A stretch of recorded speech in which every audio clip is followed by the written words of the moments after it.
Good morning. Now is what is now is Friday.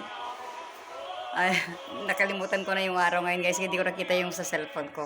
Kaya heto, hindi pa lahat tapos ang trabaho guys. Pero magbe-breakfast muna ako. Yan. With, heto, yan. Ito yung ginawa ng anak ko kahapon. Yan. Kasi Halloween kahapon. Tapos mayroon akong tinirang may tinatarok yung ano, yan o. Yan, pagkain ko guys for breakfast today. Kaya, kumusta na ang Halloween? Sana masaya din yung mga minatay natin kasi 'di ba yung mga nawa una ng mga pamilya natin sa buhay, 'di ba, na nagpapahinga na sila. Tayo, pasalamat tayo, nandito pa tayo na nabubuhay. Pero andyan pa rin yung alaala natin sa kanila na hindi natin sila makakalimutan.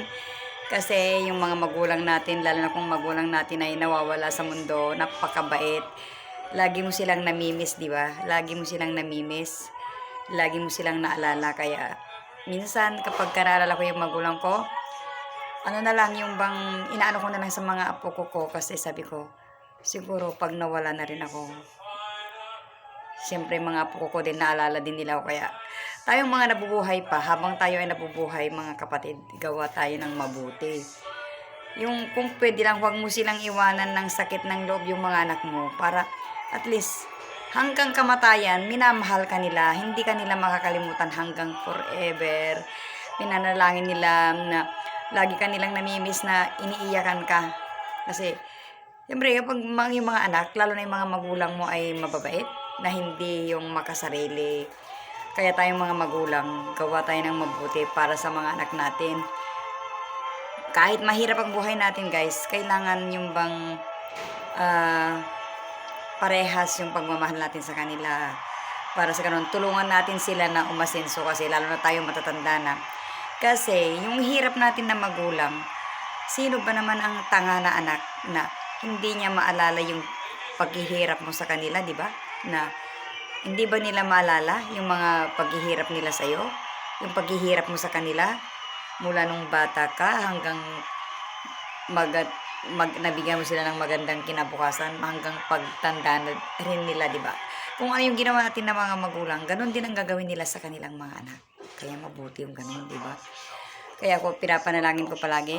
Sabi ko, sana Lord, bigyan mo pa ako ng lakas para marami pa akong ma-share sa mga anak ko, sa ibang tao, sa mga apo ko na magandang gawain.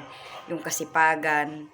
Okay lang na medyo mahina ang utak nila sa school. Okay lang yun, huwag mo silang pagalitan. Kasi minsan nagagalit din ako talaga kasi ang mga bata ngayon, mas mahal nila yung cellphone, yung panonood ng mga games nila, ganyan. Pero tayong mga magulang, hindi tayo mawalan ng pag-asa at saka kailangan, yung bang tayong mga magulang, hindi tayo mawawalan ng pag-asa. Kung ano yung mabuting gawain ng isang ina na andyan ka lang palagi humihiling kay Lord ng magandang blessing, ganyan. Huwag kang mawalan kung ano man yung dinaranas mo ngayon na hirap. Marami kang problema kasi hindi ka iniwan ka ng asawa mo o anong ginagawa niya sa'yo, ganun. Magdasal ka kasi kailangan pray lang. Kaya yan lang ang ano ko sa inyo guys. Kaya maraming salamat. Kain na tayo kasi marami na akong nasabi ito. Pagkain. Andito na ako, may sipon pa ako. Oy, oy, oy, oy, oy, oy, oy. Andito na naman ang dalaga ko. Nandito na naman ang dalaga. Kakain muna si Lola, mag-breakfast. Ano yan? Ano yan? Ano yan? Ay, kay tita yan. Ibalik mo kay tita. Dali, ibalik mo kay tita yan. Ibalik mo kay tita. Dali, ibalik mo. Ano tayo? Ano tayo ng pagkain. Ibalik ko muna to.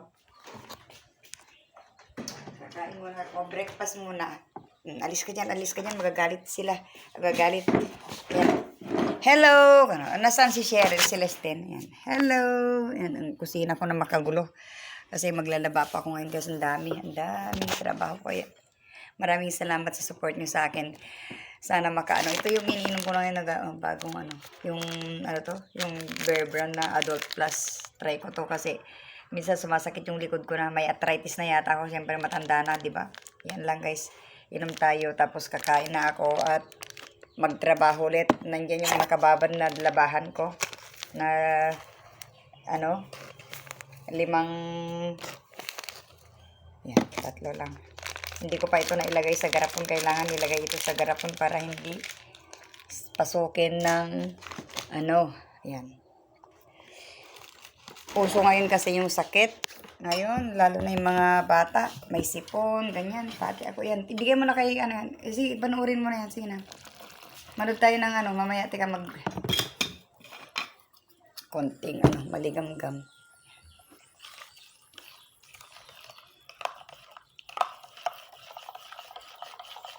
Yun lang na yung iniinom ko guys kasi mas mura. Yung Anli noon na ano, pero hindi ko magustuhan yung lasa. Kaya tumasakit na naman yung likod ko. Pero trabaho pa rin ako ng trabaho kasi kapag wala kang exercise, lalo kang magkakasakit. Kailangan lakasan mo, trabaho ka pa rin. Kahit na sumasakit na lahat, sige, trabaho. Yan lang guys ang i-share ko sa inyo. Kaya good morning and happy Halloween pa rin. Happy Halloween. Yan. Bye-bye!